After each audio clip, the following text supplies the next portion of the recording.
ಅಂತ ಟೀಕೆ ಮಾಡಿದ್ದಾರೆ. ಲೂಟಿ ಹೊಡೆಯೋದಕ್ಕೆ ಹೊಸ ಹೊಸ ಹೆಸರೇ. ಬೆಂಗಳೂರು ಲೂಟಿ ಮಾಡೋಕ್ಕೆ ಹೊಸ ಹೊಸ ಹೆಸರು. ಲೂಟಿ ಮಾಡತ್ರಿ, ಹೊಡೆದ ಹೊಡೆಯೈತ್ರಿ.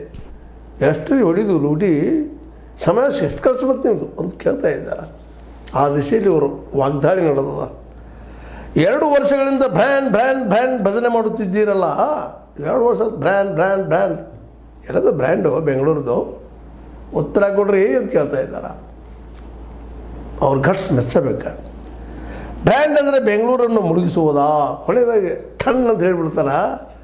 ಏನು ರೀ ಬ್ರ್ಯಾಂಡ್ ಅಂದರೆ ಬೆಂಗಳೂರು ಮುಳುಗಿಸಿಬಿಡೋದ, ನೀರಾಗಿ ನಿಲ್ಲಿಸಿಬಿಡೋದ, ಊರಾಗ ನಾವೇ ಜೊತೆಗೆ ಬೋಟ ಹಡಗ ಉಳಿಸ್ತಾರ ಅನ್ನುವಂಗೆ ಮಾತಾಡ್ತಾ ಇದ್ದಾರೆ. ಹಂಗೆ ಅಂದಿಲ್ಲ ಅವರು, ಹಿಂಗೆ ಅಂತ ಇದ್ದಾರೆ. ಬ್ರ್ಯಾಂಡ್ ಅಂದರೆ ಬೆಂಗಳೂರನ್ನು ಮುಳುಗಿಸುವುದಾ? ಜನ ಎಷ್ಟು ಒದ್ದಾಡ್ತಾ ಇದ್ದಾರೆ, ನೀವು ಅಲ್ಲಿ ಸಮಾವೇಶ ಮಾಡ್ತಾಯಿದ್ದೀರಿ, ಜನರ ಬದುಕಿನ ಒಂದು ದೊಡ್ಡದಿಲ್ಲ ಅದು ಅಂತ ಕೇಳ್ತಾ ಇದ್ದಾರೆ. ಅವರು ಪ್ರತಿಯೊಂದು ಮಾತಿನಲ್ಲೂ ಯಾವುದೇ ಅತಿಶಯೋಕ್ತಿಯ ಮಾತಿಲ್ಲ. ಒಬ್ಬರು ಹೇಳೋರು ಬೇಕಲ್ಲ ತಪ್ಪು ಮಾಡಿದಾಗ. ಮತ್ತು ಅದೇ ವಿರೋಧ ಪಕ್ಷ ಆಡಳಿತ ಪಕ್ಷವನ್ನು ಟೀಕಿಸೋದಷ್ಟಲ್ಲ, ಅದ್ರ ತಪ್ಪುಗಳು ಎತ್ತಿ ತೋರಿಸೋದು. ಹೌದು, ಏನು ಮಾಡಿದ್ದಾರೆ ಡಿ ಕೆ ಶಿವಕುಮಾರ್ ಅವ್ರ ಮುಂದಾಗಿಂದ? ಏನೋ ಹೇಳ್ಕೊಳ್ತಾರೆ ಅವರು ಅಷ್ಟು.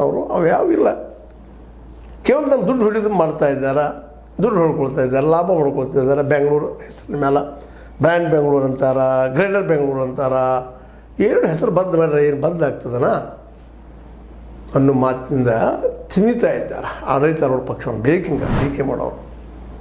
ಅದು ನಾವಿಲ್ಲಿ ಸಣ್ಣ ಪ್ರಶ್ನೆ ಏನು ಬರ್ತದಪ್ಪ ಅಂತಂದ್ರೆ, ಅಡ್ಡಿಲ್ರಿ ನಮ್ಮ ಕುಮಾರಸ್ವಾಮಿಗಳ ನೀವು ಅಧಿಕಾರದಾಗಿದ್ದಾಗ ಏನೇನು ಮಾಡಿದಿರಿ ಅನ್ನೋದನ್ನು ಅವರು ಕೇಳ್ತಾರೆ ನಿಮ್ಗೆ.